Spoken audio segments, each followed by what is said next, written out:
자, 과연 이번 대책으로 부동산 시장이 안정을 찾을까요? 전문가와 짚어보겠습니다. 김인만 부동산경제연구소장 나와 있습니다. 그러니까 결국 서울 강남 3구 그리고 용산구에만 적용되던 3중 규제 세트를 서울 전역 그리고 경기도 대부분으로 넓힌다는 그런 얘기지 않습니까? 네네. 규제 지역이 이제 확대 지정이 되는데요. 부동산 규제는 세 가지가 있습니다. 이제 세금 규제가 있고요. 금융 대출 규제가 있고 규제 지역 허가제가 있는데 세금 규제는 일단 뒤로 좀 빼고요. 이번 대책에서 가장 충격적이었던 게 이제 규제 지역 지정인데 통상적으로 규제 지역은 조정 대상 지역, 투기 과열 지구, 투기 지역 이렇게 나눠지고요. 토지 거래 허가 구역은 좀 다른 구역입니다. 그러면 지금까지의 패턴은 조정 대상 지역을 먼저 지정하고요.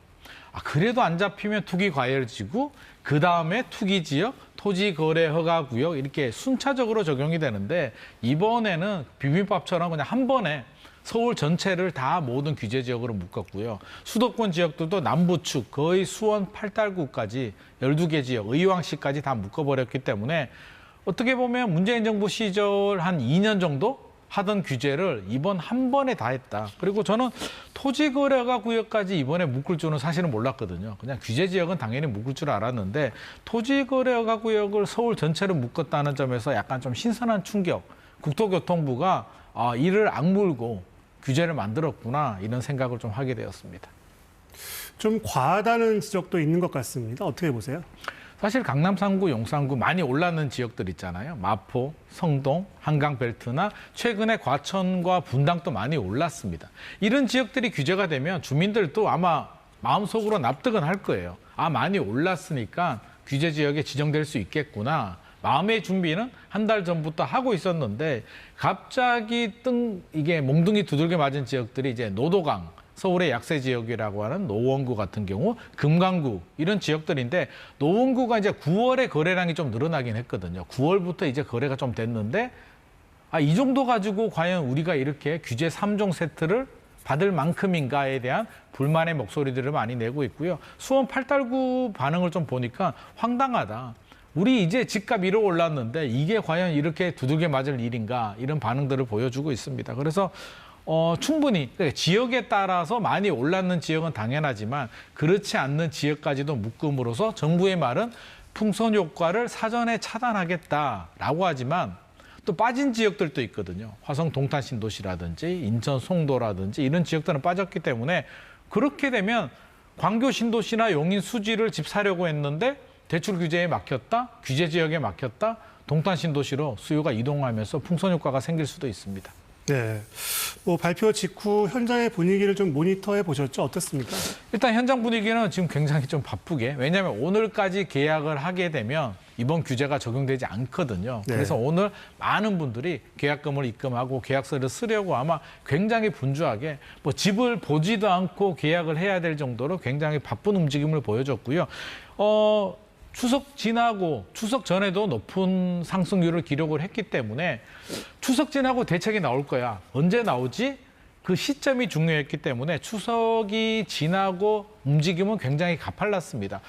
매물을 살려고 하면 집주인들은 1억, 2억씩 올리고 제발 계좌 좀 주세요. 이런 현상들이 네. 최근 일주일 동안 발생을 했기 때문에 아마 오늘로서 이런 북새통은 이제 마무리가 될 것 같고요. 네. 내일부터 이제 규제가 적용이 되게 되면 당분간 숨고르기 들어갈 것 같습니다. 네.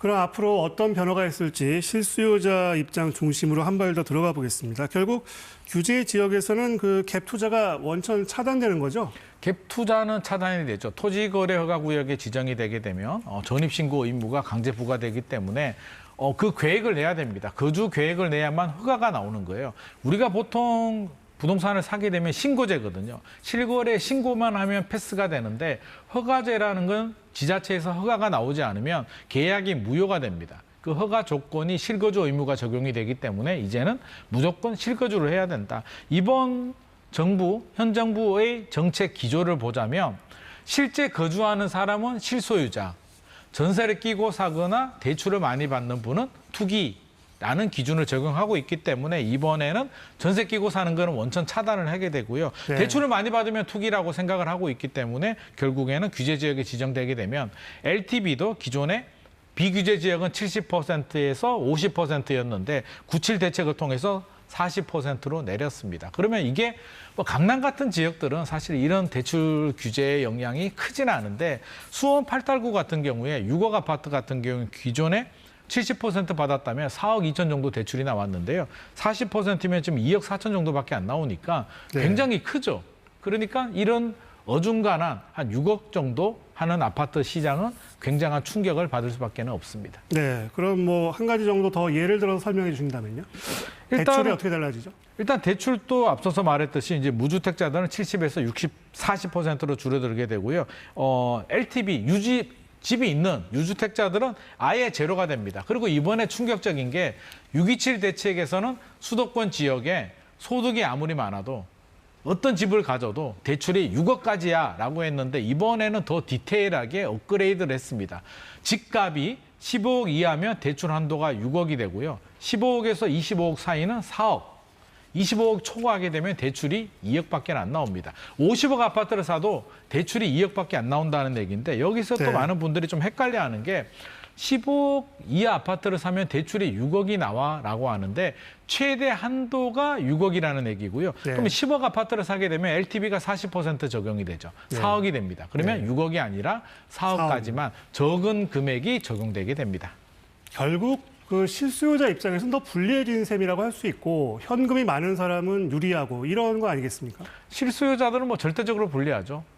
내 집 마련을 하는데 집 하나 살려고 하는데 대출이 안 나오게 되면 사지 못하는 현금이 부족한 분들은 치명적인 영향을 받게 되고요. 그렇다면 포기를 하거나 아니면 내가 사려는 지역이나 아파트가 아닌 그보다 하급지나 면적을 줄여서 어쩔 수 없는 선택을 할 수밖에 없고요. 자금력이 충분하신 분들은 아무런 영향이 없습니다. 정부도 얘기를 하죠.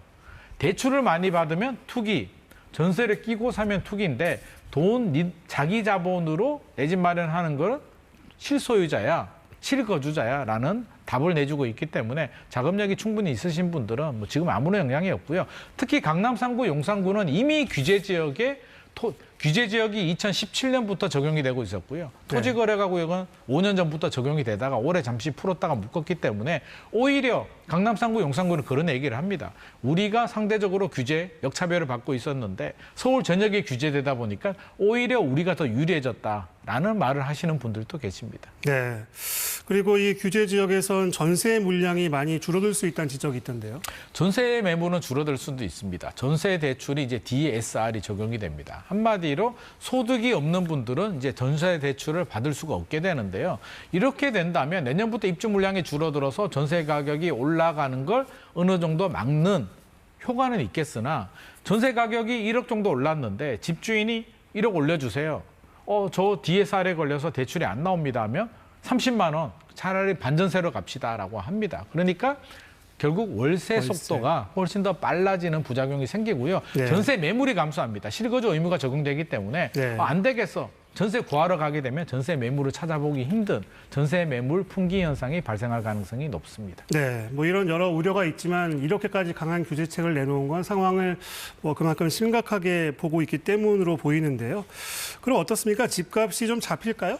일단 한 2, 3개월 정도는 일단 숨고르기 들어갈 것 같습니다. 거래량도 좀 줄어들고요. 상승률도 줄어들면서 지금 어떤 상황이 발생할지 모르기 때문에 집을 팔려는 분들도 관망, 집을 사려는 분들도 관망을 하는데 문제는 익숙해진다. 이게 내성이 생기는 거거든요. 강남 같은 경우도 처음에는 당황했으나 시간이 지남으로써 익숙해지게 되게 되면 신고가도 나오게 되고 규제를 풀면 폭등하는 부작용이 생기기 때문에 아마 정부도 노심초사를 할 것 같고요. 초강력 규제 지역을 묶었는데 여기서 추가로 나중에 3개월 후에 6개월 후에 또다시 올라가게 된다면 결국에는 미뤄두었던 세제 카드를 쓸 수밖에 없기 때문에 정부 입장에서도 굉장히 조심스러운 반응이고 제발 여기서 집값이 좀 안정됐으면 좋겠다라는 반응을 보여주고 있는데 걱정되는 건 시장에 현금을 가지신 분들, 집을 사려는 분들의 반응을 물어보게 되면 그 얘기를 합니다. 주식도 올라가고 코인도 올라가고 금값 올라가고 집값 올라가는데